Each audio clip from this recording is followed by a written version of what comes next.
Hello and welcome to another episode of Superhero Club, your go-to show all about comic book inspired original series on Prime Video. I'm your host, Stephanie Williams. Before we get too far in, if you want more superhero content like this, don't forget to like this video and subscribe to the Prime Video channel. What makes a hero? Is it their extraordinary abilities or the choices they make with them?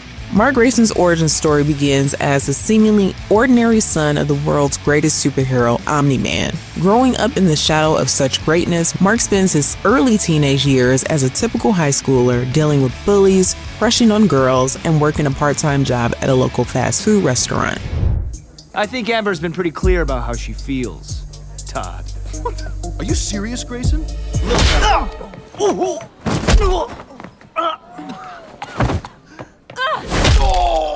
Leave him alone! What are you looking at? Thank you. Yeah. Unlike some superhero journeys, Mark wasn't born with his powers. He had to wait for them to manifest, anticipating that one day he would inherit his father's Viltrumite abilities. Everything changes when Mark's powers finally emerge while taking out the trash at work. His father, Nolan, immediately begins training him, showing him how to harness his newfound abilities. Their first training session ends roughly, which was probably a sign of things to come. Nolan and Mark did have a better father-son bonding experience when Nolan took Mark to get his first superhero suit, which was made by the legendary tailor, Art Rosenbaum. Am I getting a costume? Do you make Dad's costumes? He's a quick one, this kid. Can't have you running around in your pajamas all the time. Oh, man! Awesome! Wait, you already have one made for me? Is it a surprise? Usually we start with a conversation and I make something custom, but I do have one that might work. What do you think? Well, I don't know about the orange and yellow. It's pretty loud. While Nolan pushes Mark to be like him, his mother Debbie gives him perhaps the most critical advice he could hear, that he doesn't need to be the great Omni-Man, he only needs to be the best Mark. Mark's early days as Invincible are defined by optimism and excitement.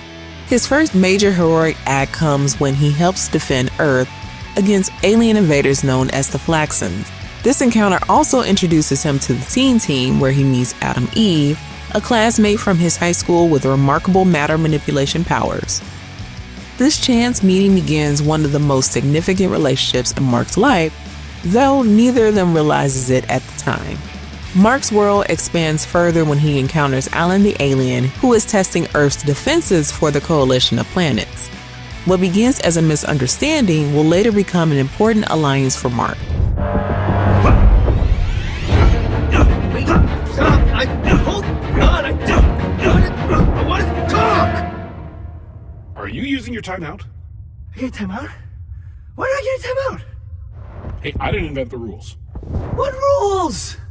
I don't even know who you are. Oh, you don't? Mark struggles to balance his responsibilities like any teenager, but since Mark isn't your ordinary teenager, he's busy juggling his superhero duties with his personal life. His budding relationship with classmate Amber Bennett often takes a back seat to his superhero duties, creating a pattern of broken promises and mistakes that continue challenging their relationship. During these early struggles, Adam Eve becomes a superhero ally and friend who understands Mark's unique challenges, offering him someone to confide in about his double life. Mark's moral compass is tested early in his superhero journey when he agrees to help Titan remove crime boss Machine Head against his father's advice. This decision showcases a fundamental difference between Mark and his father. While Omni-Man sees the world in black and white, Mark recognizes the shades of gray and wants to help those seeking redemption.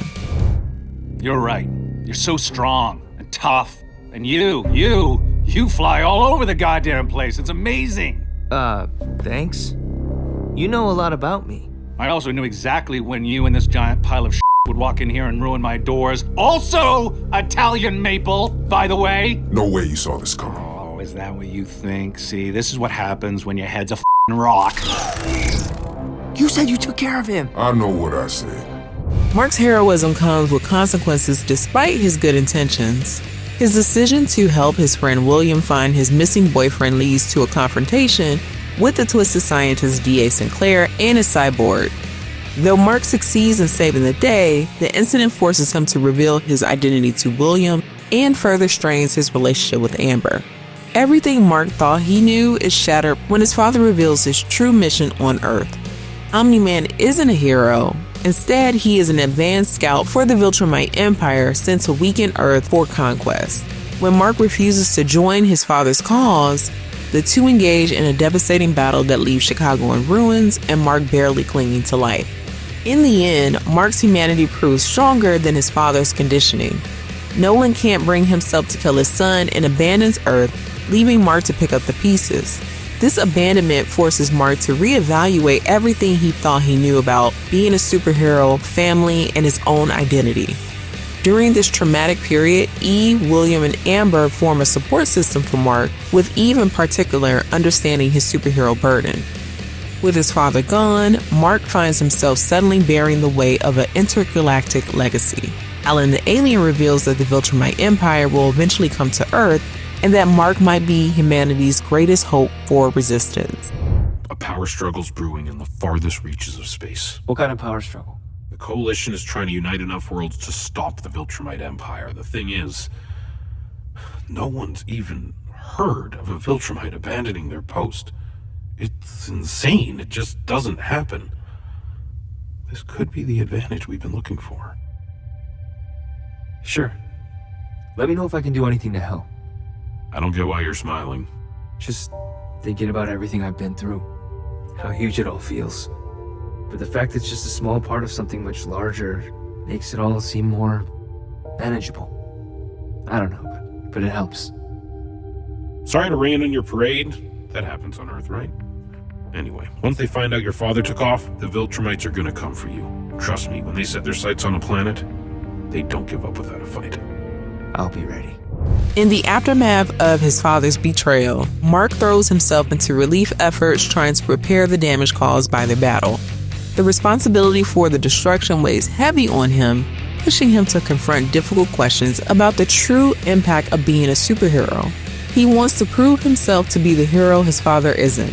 However, his commitment to proving he isn't his father will continue to impact Mark's ability to balance the responsibilities of his double life. Mark misses considerable time away from school when he ventures to a distant planet after his father sends for him. At the time, Mark just thinks he's helping the Thraxan who sought him out to save the planet of Thraxa.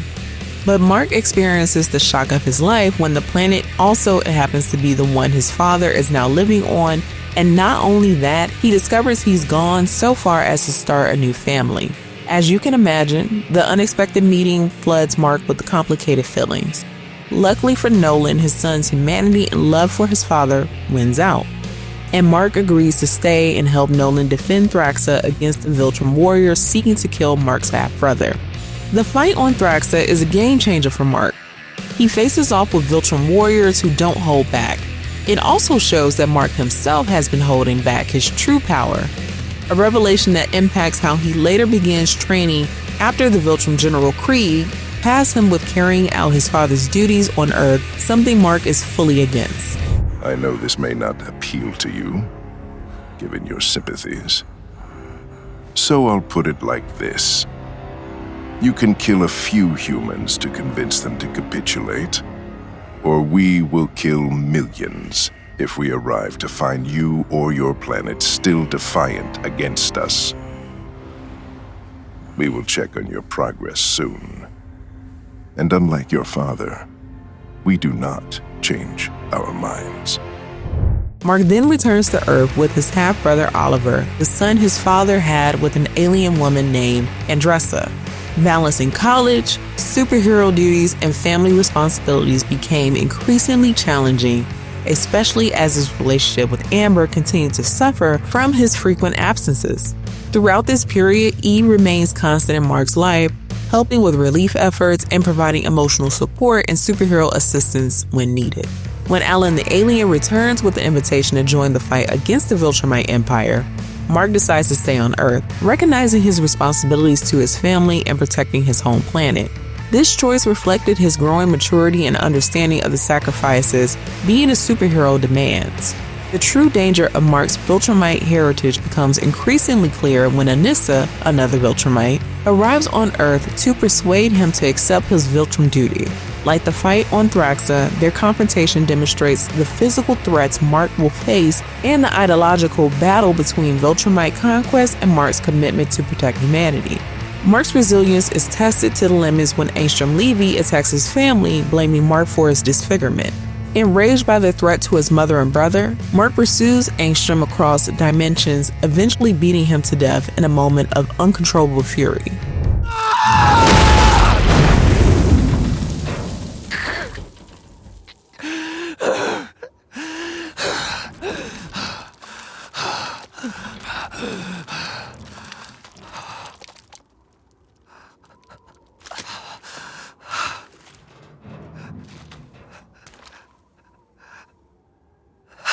Again.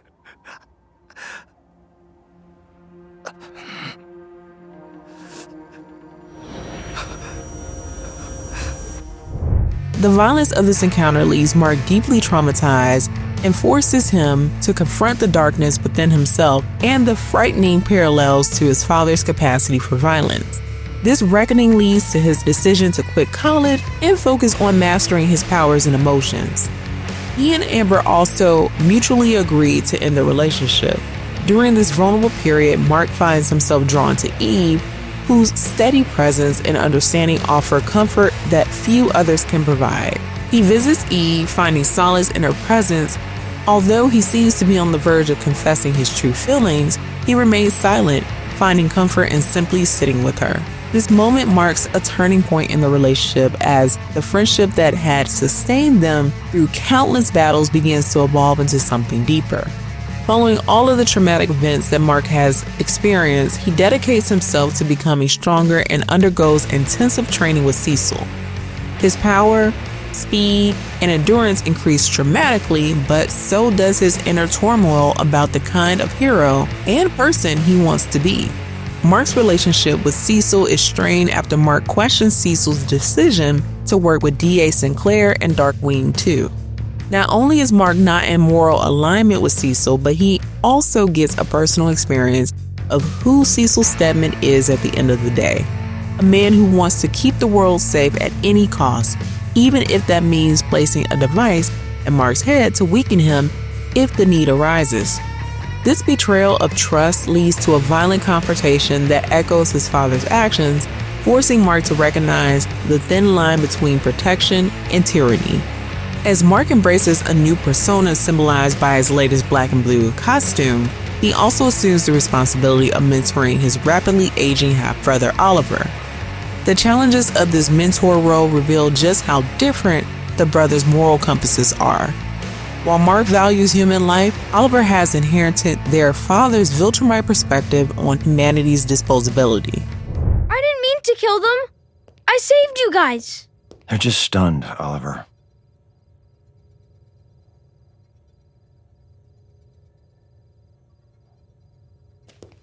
Even superheroes aren't used to seeing kids do something like this. But I know you were just trying to help. I told you to stay away from my family. I'm just here to clean up your brother's mess. Wait. It looks like you've been trying to hammer the family business.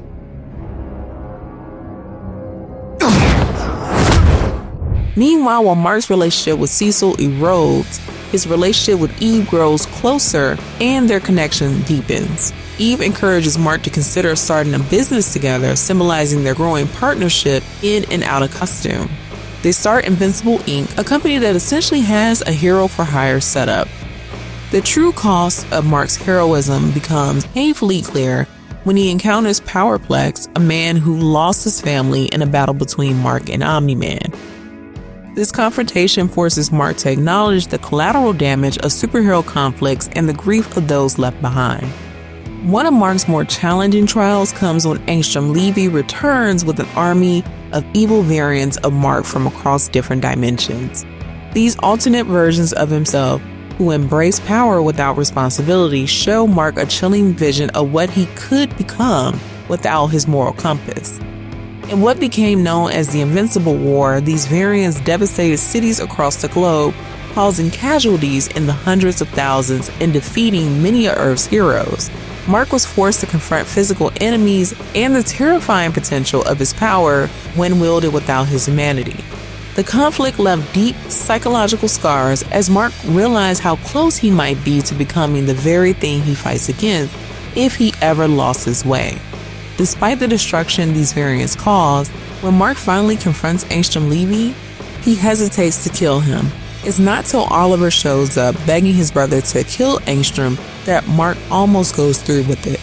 However, Angstrom manages to escape, leaving Mark to confront the destruction caused without any retribution. When Mark visits Eve in the hospital, he regrets not killing Angstrom when he had the chance, since Angstrom could come back and cause even more damage. But the lessons don't stop there for Mark. Before he can even recover from the Invincible War, he faces Conquest, a bloodthirsty Viltrumite who pushes him to his limit. When Conquest severely injures both Oliver and Eve, Mark unleashes his fury, finally defeating the seemingly unstoppable warrior through sheer determination and rage, and some help from Eve. The near loss of Eve, who has become the emotional anchor in his chaotic life, revealed just how deeply he has come to care for her. I love you. I love you too. I thought you were... Mark? Mark? Hey. Are you good?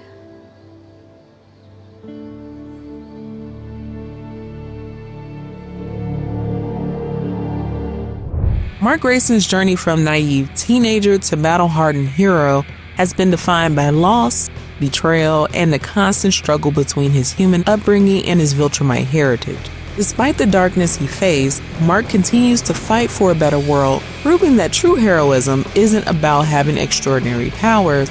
It's about making the right choices even when they're the hardest ones, and finding the people who help bring out the best in you along the way. Thank you for watching Superhero Club and this installment of Character Diaries. I've been your host, Stephanie Williams. You can now watch all 3 seasons of Invincible on Prime Video.